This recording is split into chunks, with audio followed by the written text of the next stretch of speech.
Hey, happy Friday afternoon, all of my good high school friends all across rural Alberta. And for those of you that are watching after the holiday break, which many of you may be watching after the holiday break, how you doing? Hope you're doing well. Hope you had, if you're watching us live on Friday afternoon, or on Thursday, sorry. I keep saying Friday, it's Thursday. On Thursday afternoon, hey, how are you? But if you're like many of you, probably, you're actually watching this after the holiday break in 2014. So happy 2014. So whether you're watching this on Thursday afternoon, 2013, or you're watching this someday in 2014, how are you? Hope you're doing well. What are we doing today? We're talking about the next competency. But before we do, the time has come. As you've heard me talking in the last few days, the time has come. To do what? For you to make your commitment. This program is being offered for free through my company and the financial support that we're providing, and through your local sponsors. Together, us and them make this available to you at no cost, for free. And I know that many of you, based on the things that you wrote me when you said what you hope to learn, many of you are hoping to get a certificate of completion for the program, which is cool. That's awesome. But there's only one way you're going to get a certificate of completion. You got to make a commitment. What? Well, don't you remember? I mentioned this. I mentioned that you were going to have to make a commitment. That there was only a few exercises, but the one that mattered the most was that you were going to have to make a commitment of what you were going to do. What do you mean what I was going to do? What were you were either going to do to improve yourself, what you were going to do to improve your club or your organization or your school, or what you were going to do to improve your community. You see that there was a price to pay to be a part of the program, but that price wasn't about cash. That price was about either you getting better or you going out and making the world a little bit better, your corner of the world a little bit better. And that time has now come. So you see on the bottom of your screen it says commitment.becomingacommunitybuilder.ca. You need to make a commitment. Why? Because otherwise this whole thing's a waste of time. It's a joke. If you always do what you've always done, you'll always get what you've always got. If you always do what you've always done, you'll always get what you've always got. If you want tomorrow to be a little bit better than it was yesterday, then something's got to change.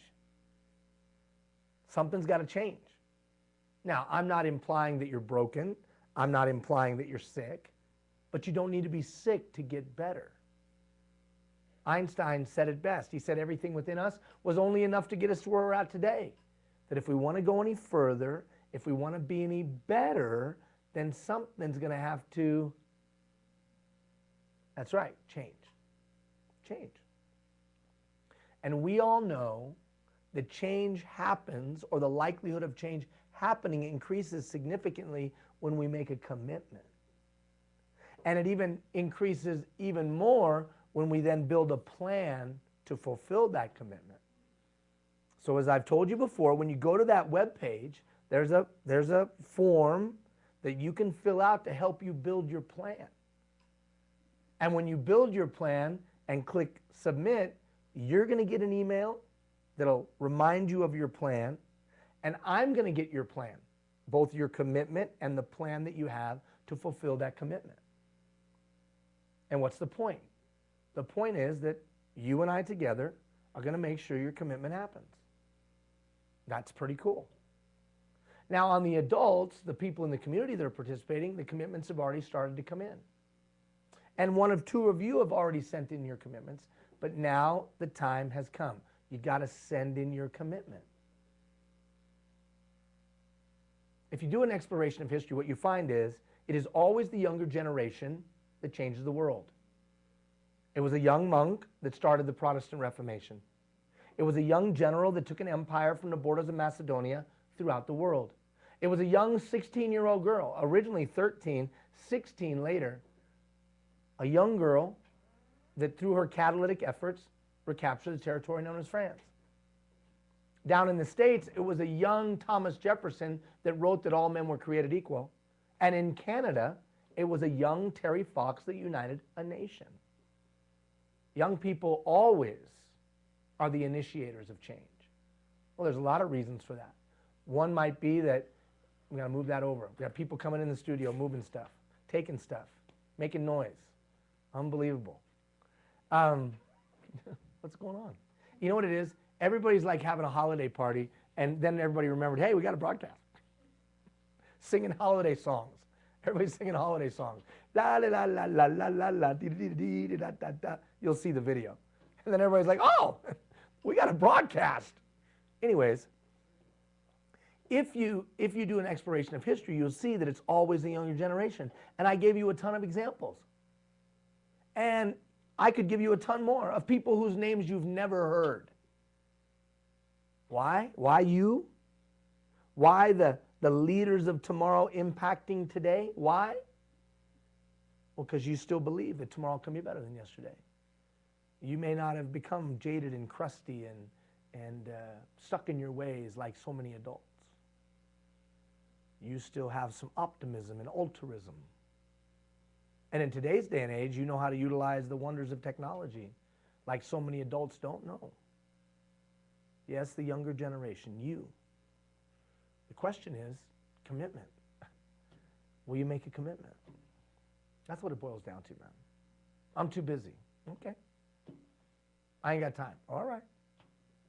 I mean, it's your call. But I know this. If you don't make a commitment, you don't get a certificate of completion. You could get a certificate of participation, but you can't get a certificate of completion. That's the bottom line. And we track every person, and we track what they turn in and what they don't.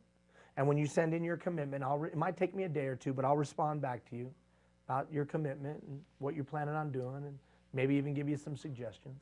And then I'll check in with you every couple weeks to see how your commitment's coming along. Because that's what makes the program different. You know, it's a commitment. You're getting it for free.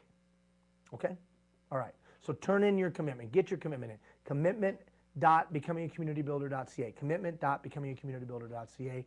Turn in your commitment. Because you're going to make the world a better place. And maybe you can't change the whole big bad world, but you can handle your corner of it.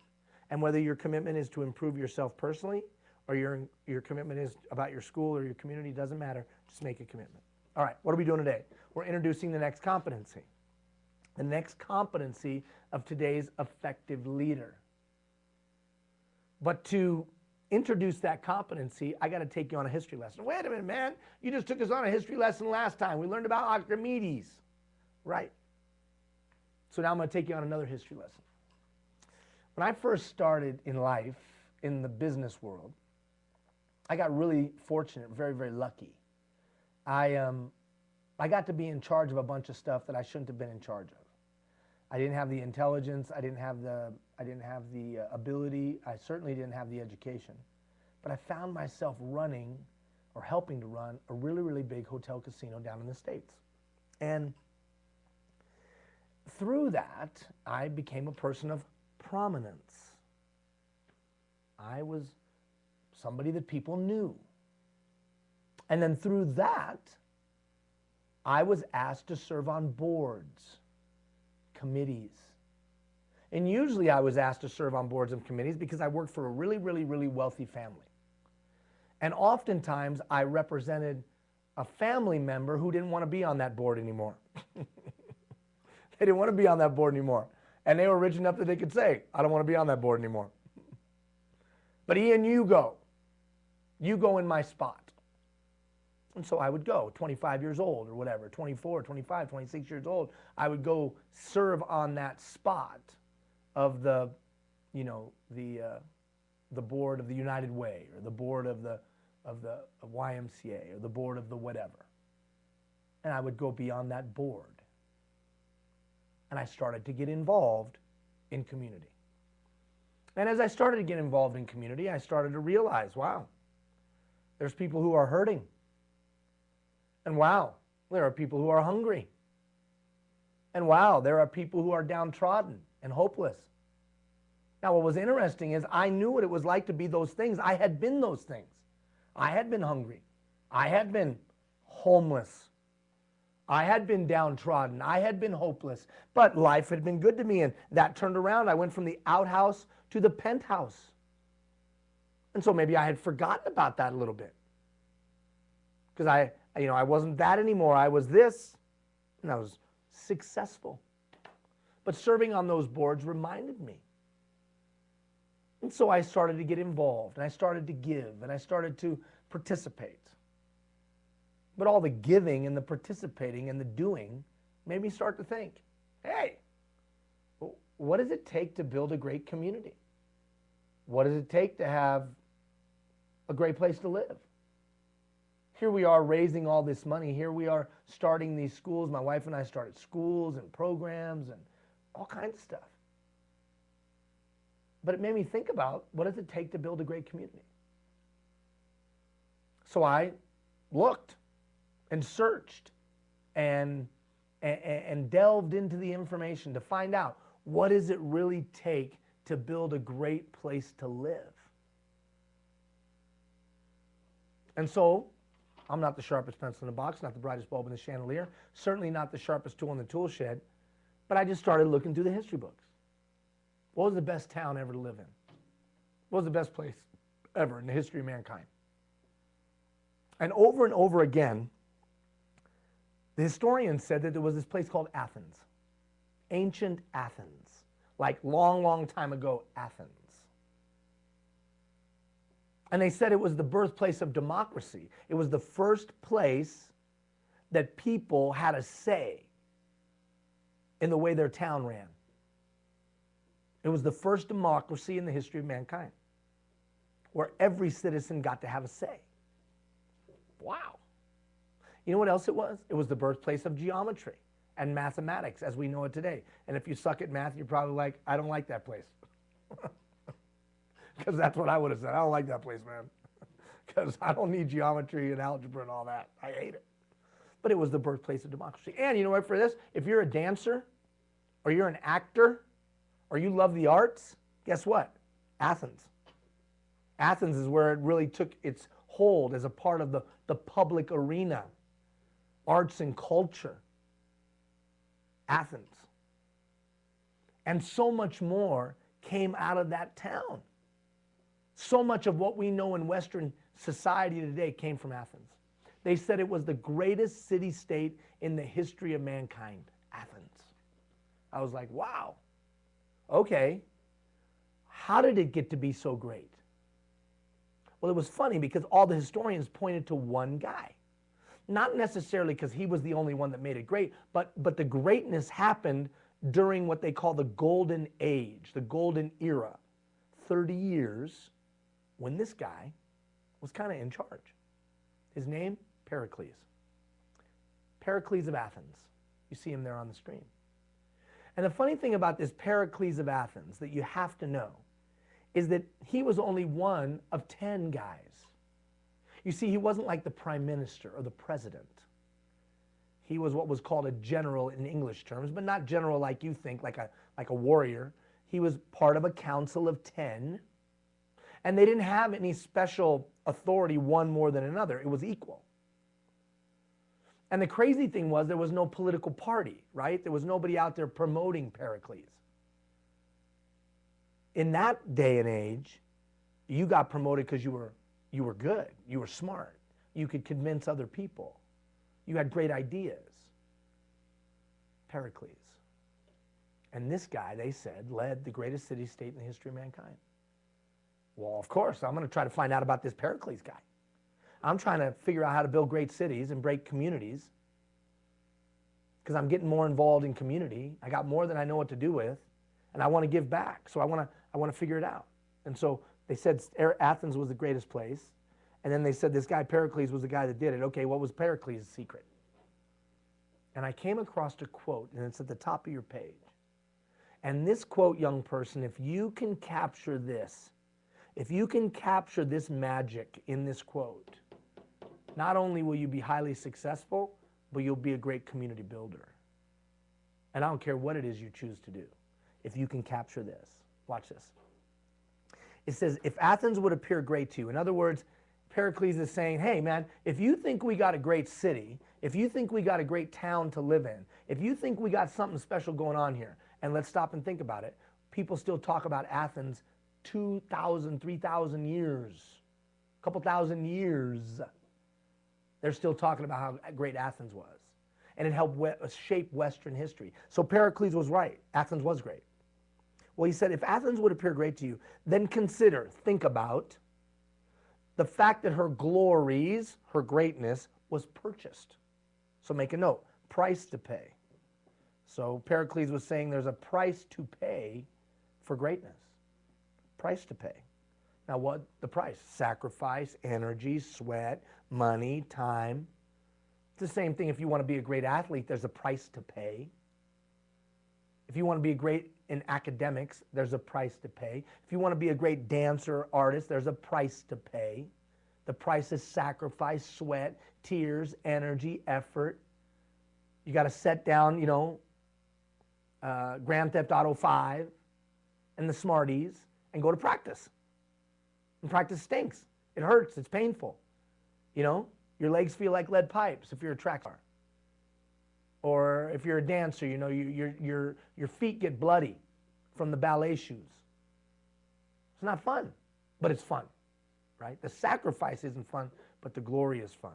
Well, he's saying the same is true in a town, that you have to purchase that glory through sacrifice and energy and effort. Purchased by valiant men who understood their responsibility and acted on their duty. Now, you might not catch this like I'm catching it. See, in that final little phrase, summed up the key to success of a city, of an organization, or of a human being. Responsibility and duty. And it hit me like a ton of bricks. It hit me like a lightning bolt. You know what? I got to be able to get people to understand their responsibility and act on their duty.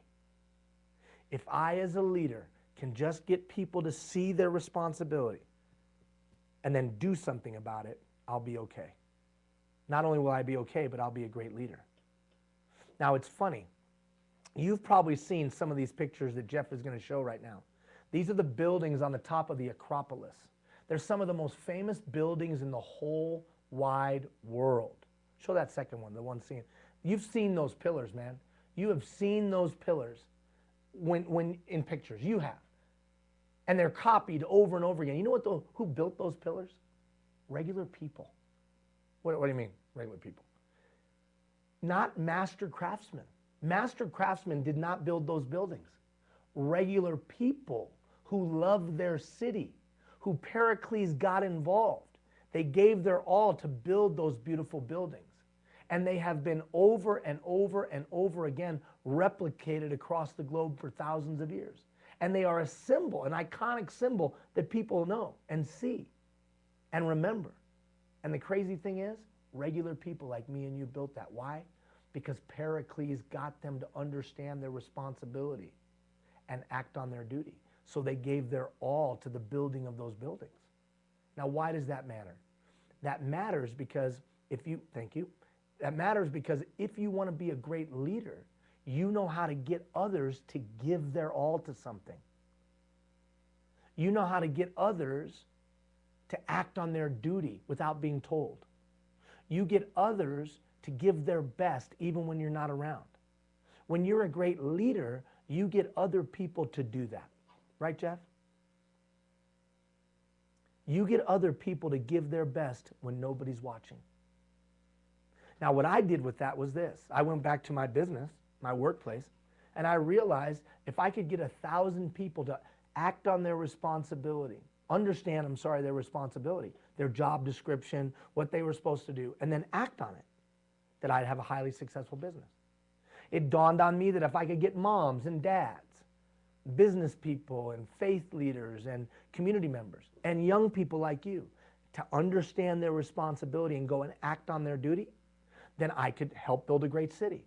That I didn't need to be smart, that I didn't need to be brilliant, that I didn't need to be dynamic, that I didn't need to be any of those things. I just needed to get you to understand your responsibility and then be willing to go do it.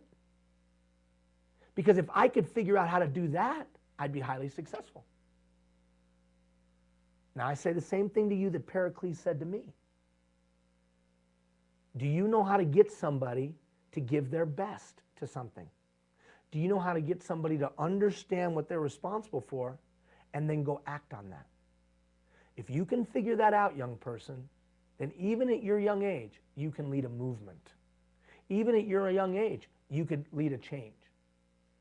Now, in the past, that may have been done by yelling.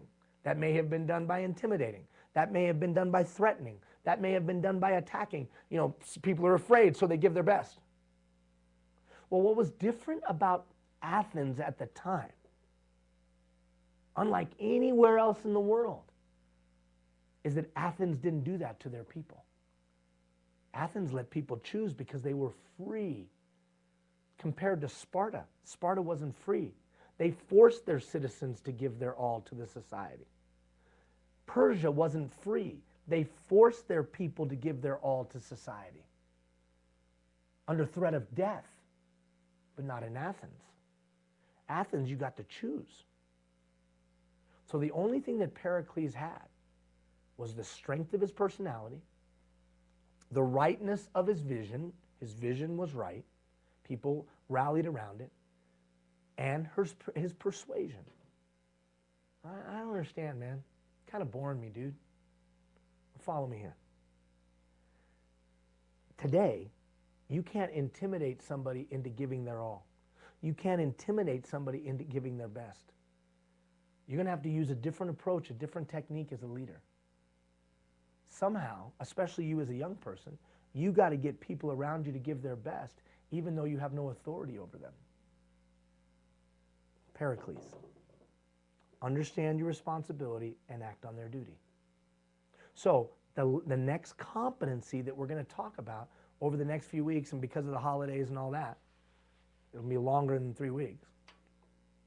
The next thing we're going to talk about is catalyst for responsibility. Do I know how to cultivate in other people a sense of responsibility and ownership? Do I know how to get somebody else to take ownership of something, give their best? Because if I know how to get somebody else to give their best and give their best and give their best and give their best of the people around me, then I can be a great leader today. All right, let's look at the self-survey. So the competency, catalyst for responsibility, places a priority on taking ownership and responsibility as well as cultivating in others. I take ownership and responsibility, and I get other people to do the same. So remember the self-survey. 1, I am totally not like that. 10, I'm totally like that. I believe I have a responsibility to myself and my family. Don't walk past that. What does responsibility mean? Well, first of all, it means that you acknowledge you have the ability to respond. Listen to that. That's not just some little catchphrase. Do you believe you have the ability to be able to respond? Do you believe that you have what it takes to take on the challenges of today? Confidence, write that word down. Confidence. Do you have confidence? I want you to go into the learning portal next day or two. There's going to be a worksheet in there to help you build your confidence. Now, what is confidence? Confidence is the belief in one's ability to succeed. Do you believe in your ability to succeed?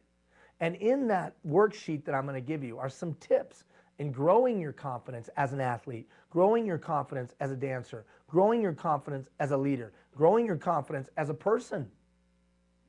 So, I believe I have responsibility to myself and my family. I believe I have the ability to respond to the needs, wants, desires of myself and my family. Confidence. Do you have confidence? Do you believe in your ability to respond and succeed? That's confidence. And you know what one of the key ingredients to all successful people is? Confidence. Sustained confidence over a period of time. Now look, there's a big difference between confidence and arrogance. confidence, my belief in my ability to succeed, is different than my belief in my ability to succeed makes me better than you. That's called arrogance, Jeff. Arrogance is my belief in my ability to succeed makes me feel like I'm better than you. That is different than my belief in my ability to succeed, period. I'm talking about building confidence. I'm just going to jump through these. I believe I have a responsibility in my community. I believe that I have the knowledge, experience, and skills to act on my responsibility. Confidence. I actively value and seek diverse opinions and viewpoints. When you sit and chair your little club meeting, do you want to hear from other people? Or do you want to talk? I understand the importance of understanding my values. See, you're in that time now when you're building your values. What all values means is how you operate in your life, how you operate your life. You're building those now. I will take ownership of the task that is given to me. I'll own it. It's mine. It's a reflection of me. It's my statement to the universe. I heard a guy say one time, I lay down at bed at night and my day is my signature in the sky. That what he did in his day was the way he signed his signature in the sky. I believe my work is a reflection of me. Your school work, your sports work, your artistic work, your whatever work, your life is your signature. I actively support and celebrate others and their hard work and commitment. So this helps you understand where you're at in this competency. All right, turn the page. If we're going to get other people to take responsibility, we probably should know how to do it on ourselves, right? I mean, we probably should know how to take responsibility. So individual responsibility, collective accountability. Now, what does that mean? That means I'm responsible for my thoughts, my words, and my actions. I cannot control everything that happens to me. Like me, I could not control that I was adopted off the streets of a Middle Eastern country. I could not control that my adopted mother died. My adopted father left. I could not control that I was abused and hurt, both physically and emotionally and sexually, by both men and women. I can control all that. But you know what I could control? My thoughts, my words, and my actions. And ultimately, that's what determines my destiny. That's what determines your destiny, your thoughts, your words, and your actions. Not the color of your skin, not the number of vowels in your last name. Those things don't dictate the outcomes of your life. Your thoughts, your words, and your actions dictate that. So that's individual responsibility. I am accountable for what I think, what I say, and what I do. Not necessarily because you're going to get me in trouble, but because that's the fruit that it bears. My decisions of my thoughts, my decisions of my words, my decisions of my actions determine my destiny. So I must grab that and say, okay, my words, my thoughts, and my actions, I'm going to make sure I own those responsibility. The funny thing is we're collectively accountable. Collectively accountable. What do you mean by that, Ian? Well, I'll give you an example. Alberta. One of the most prosperous places on the planet right now. There's more money flying around in Alberta than 98% of places around the globe. So what? So history will judge. What do we do with all that good fortune? What do you, what do I, what do we do with all that good fortune? Do you know that the majority of kids around the globe don't get a free education like you do? Did you know that? The majority of kids, Jeff, they don't get that. The kid in the Sudan doesn't get what you're getting right now. The kid in Ghana and Kenya, they don't get it. Maybe in many, many places in China, the kid doesn't get what you get. Russia, they don't get what you're getting right now. Free education, are you kidding me? Quality free education. Like, hello, what's your point? Well, what are you going to do with that? And collectively, all your generation is accountable. So history is going to look back 100 years from now, 150 years from now, and they're going to ask you, what'd you do with all that? Just like we look back at Athens, and we say to Athens, wow, you guys were pretty awesome. Are they going to look back at your generation and say, wow, you guys were pretty awesome?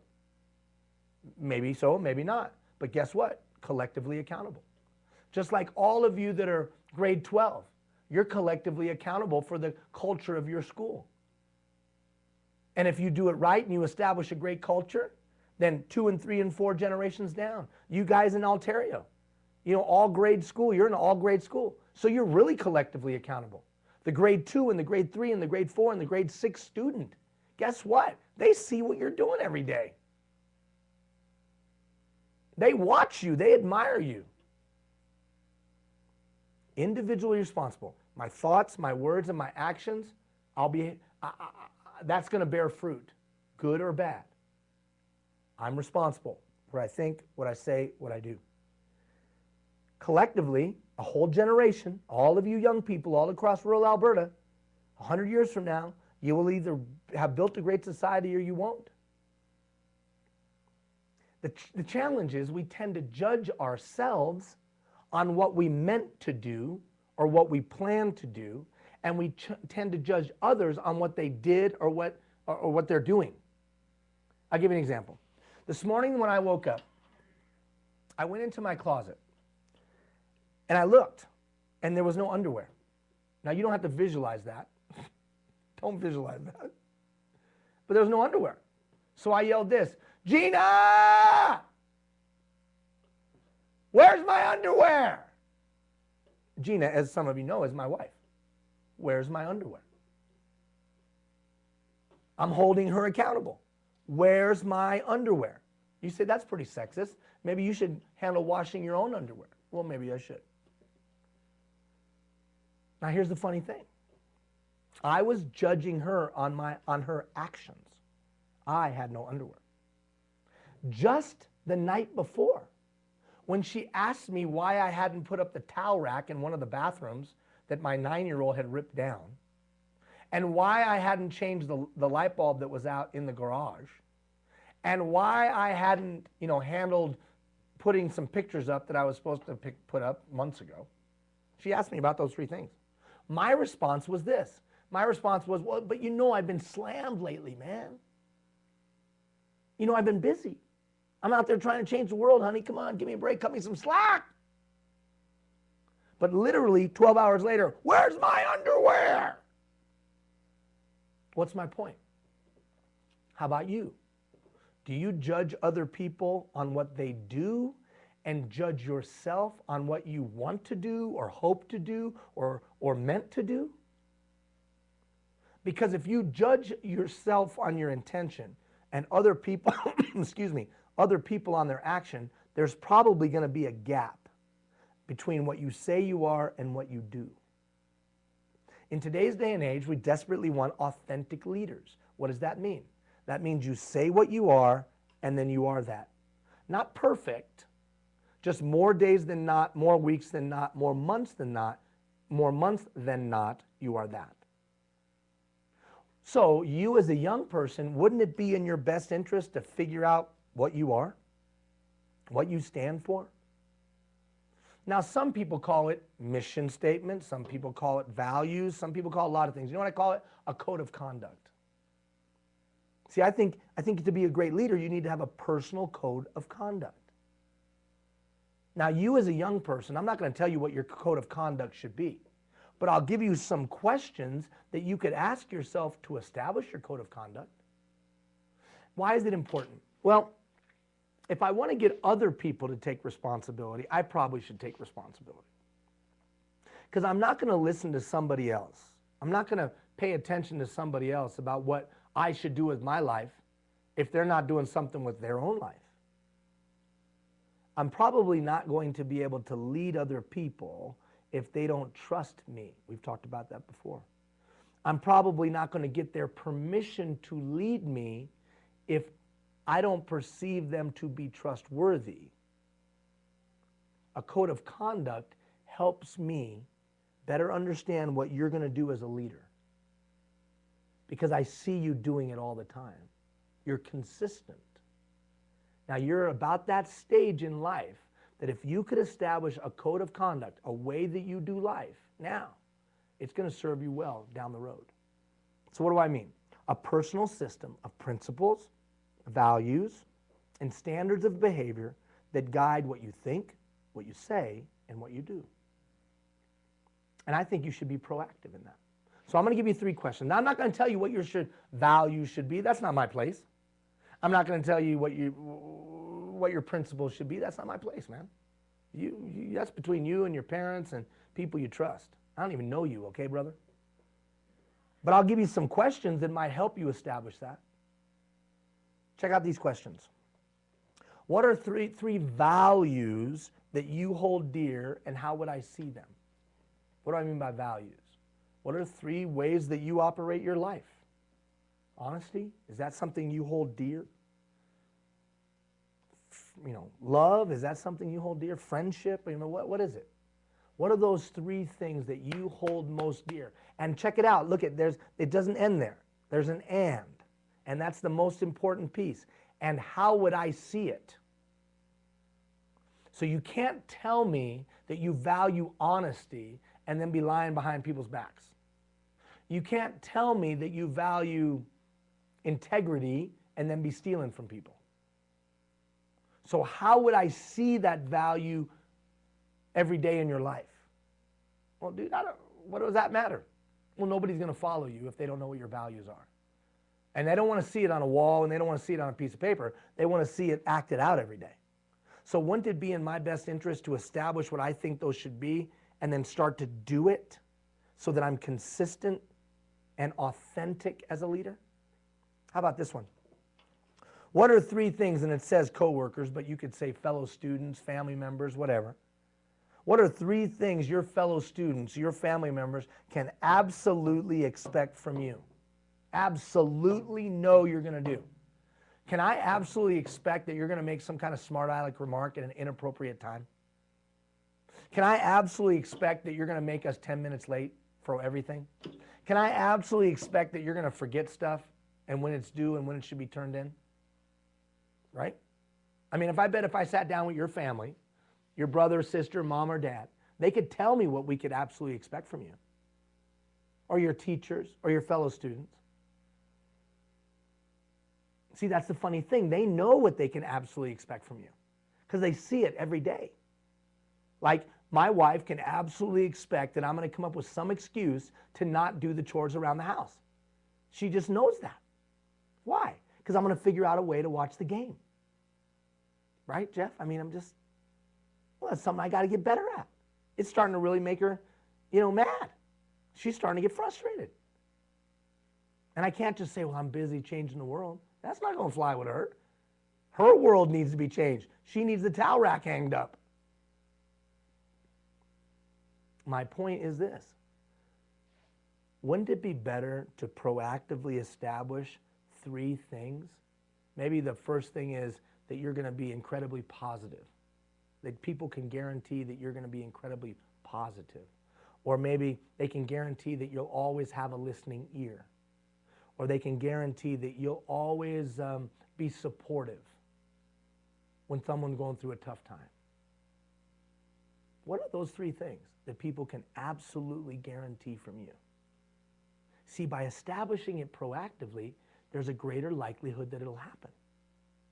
And then finally, what are 3 things you won't tolerate? Like, I ain't having none of that, man. That's crap. None of that. Okay, what are those things? And then the first question is, do you ever do it? How many of you know somebody like that? Somebody that says, we ain't doing that, man. I ain't putting up with that, no way. I'm not having it. And then 2 days later, they act just like that. Right? So we don't want to follow somebody like that. We want to follow somebody that I absolutely won't tolerate that. And then they never act like that. I will absolutely not tolerate lying. And then 3 days later, the boy's lying. I will absolutely not tolerate people talking behind people's back. Hey, let me tell you this story. So the challenge for you and for me is that in today's day and age, people are not just going to do what you tell them to do because you have some title. People have to give you permission to lead them, especially when you're a young person, especially if you're trying to get adults to do something. The only way that adults are going to trust you, as we've talked about in the past, to affect change is if they know what you stand for and they see it every day. Code of conduct. Now again, it's not my place to tell you what your code of conduct should be, but I will tell you this, you better have one.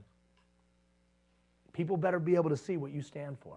If you really want to be a great leader, if you really want to do special things, if you really want to reach dreams, goals, aspirations, hopes, and desires, then I'm going to tell you right now, this is critical. Not because you hang it on a wall, but because you live it. Right, Jeff? You live it. They see it. Now, some of you, you got this. You got to instill this by your mom and dad, man, or by an uncle, an aunt, a grandparent, a good coach, a good choreographer, or whatever.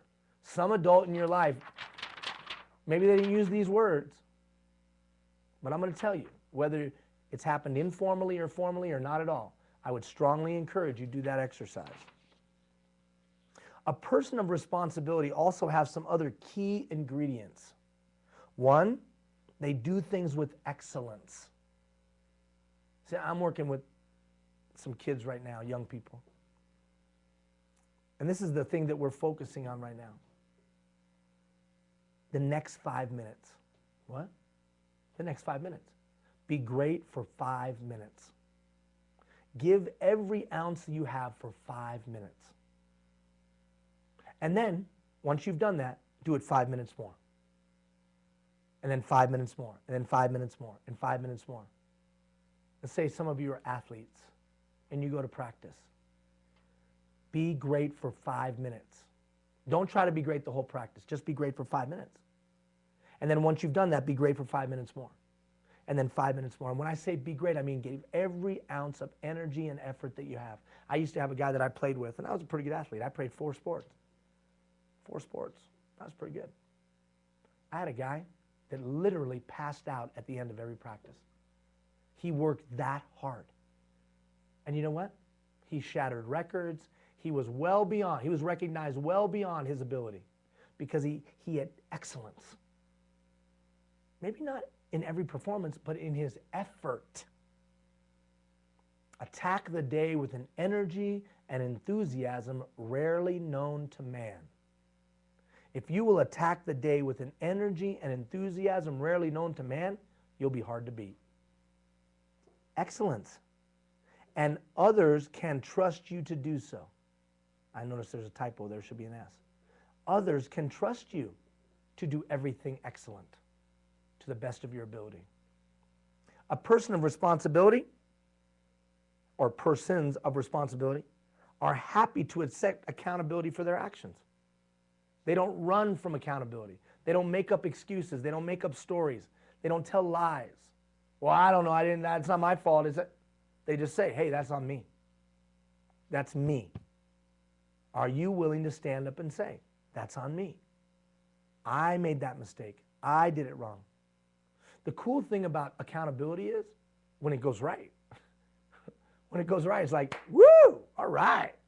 Yes, I did it.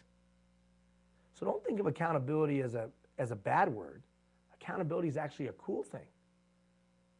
If you're willing to accept accountability, you also get all of the glories that come with it. All of the pats on the back, all of the celebration. A person of responsibility, when they make a mistake, they correct it and make no excuses. I know some people, and you know some people, that when they make a mistake, they come up with 100 different excuses of why it didn't work. Or they bash themselves to death. I think both of them are inappropriate. I would suggest that when you make a mistake, and you will, hello, you will, you're going to make mistakes, dude. When you make a mistake, here's what you do. You analyze the mistake to see what you can learn from it and move on. No guilt. Guilt doesn't do anybody any good. So when you make a mistake, you look at it and you say to yourself, I screwed that up pretty good. Okay, what steps can I take to make sure that doesn't happen again? You might say to other people, I screwed this up really good. What steps would you recommend to make sure I never do that again? There was a great leader down in the States. His name was Abraham Lincoln. You know what he said? He said this. He said, hey, I'm going to screw up, but I'm not going to screw up the same way twice. His point? I'm going to screw up, but then I'm going to analyze that screw up I'm going to learn from that screw up, and I'm going to move on. Sometimes the biggest screw ups we've ever made, if we'll learn from those screw ups, can be the greatest moment of our life. Can actually be awesome. So, when you make a mistake, you correct it. You learn from that mistake, you make no excuses, and you move on. Establishing that habit of analyzing where you stumbled and fell, taking corrective action, and then moving forward, that's powerful. Because when you can self-correct in that manner, there's not much you can't do. Next, a person of responsibility, you make smart choices with your thoughts, your words, and your actions. I don't know if any of you in today's day and age, probably some of you, if your dad's got an old truck, you learn how to drive, and some of you haven't even learned how to drive yet, you learn how to drive that stick shift, right? The clutch, the gas, right? Some of you maybe. Well, I think there's a clutch. That's what it disengages the gear. It kind of just, the engine just idles, but doesn't go anywhere. I think some of us have to make sure we have some clutches. A clutch in our head. A clutch with our mouth. A clutch with our actions. Well, what do you mean by a clutch? You know, you disengage your mouth for a second and think, is what I'm about to say the smartest thing I could say right now? Or you disengage your thoughts for a second. You know, you're beating yourself up in your own mind, and then you just disengage. Is this the best thing for me to be saying to myself right now? Or your actions. Is the action I'm about to take the best thing I can possibly take? A person of responsibility has that clutch, and they can disengage it for a second. And they make smart choices with their thoughts, and they make smart choices with their words, and they make smart choices with their action. How do I do that, Ian? Understand and remember that little gap called choice. That between the stimulus, something somebody says to you, something somebody does to you, something that happens around you, between that stimulus and the way you respond, your thought, your word, your action, is a little tiny gap. And that little tiny gap, you know what it's called? That little tiny gap is called choice. And there's power in that choice. So the person of responsibility makes smart choices and disengages the clutch. So what I would suggest that you do is when you feel yourself having some thoughts that you know won't serve you well, or you're about to say something you know won't serve you well, or you're about to do something that you know won't serve you well, disengage that clutch. And then say to yourself, what's the best thing for me to think right now? What's the best thing for me to say right now? What's the best thing for me to do right now? And I know we're coming to the end of the class time, but hang with me. I'll try to be done before you have to leave. 50 minutes. Make sure I stay on time, Jeff. So those words, those thoughts, those words, those actions. Now you could define it with this. I call it the 10-foot rule. The 10-foot rule. A person of responsibility activates the 10-foot rule. I'm going to be responsible for everything within 10 feet of me. See a piece of paper on the ground, I pick it up, I throw it away.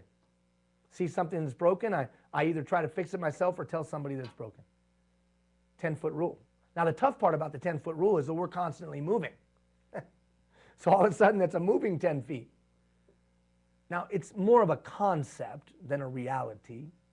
It's more about a mindset than it is about practicality. A person of responsibility starts to think in terms of everything around me I'm responsible for, if it's within 10 feet of me. So that's an important piece. Now, these concepts will manifest themselves over the next few weeks. As I talk to you about how to get your fellow students to buy in to something, as we talk to you about how to be a catalyst to get someone to take ownership. So how do I get other people to buy into what I want to do? How do I go and initiate change? What's the strategy that I use? And some other concepts that tools that we're going to put in your toolkit. But make no mistake, this is where it starts. Do you have a code of conduct, and are you a person of responsibility? Because if you don't have a code of conduct and you're not a person of responsibility, you're not going to get anybody else to take responsibility and ownership. So if you're If you're going on to break or you've already come back from break, the next videos and the next emails that you're going to get will unpack buy-in and some other tools that will help you. But make no mistake, you need to make a commitment now. What's the commitment you're going to make? And what are you going to do to improve yourself, your school, your club, your organization, your community, whatever it is? Make your commitment. If you're watching this before the holiday, happy holidays.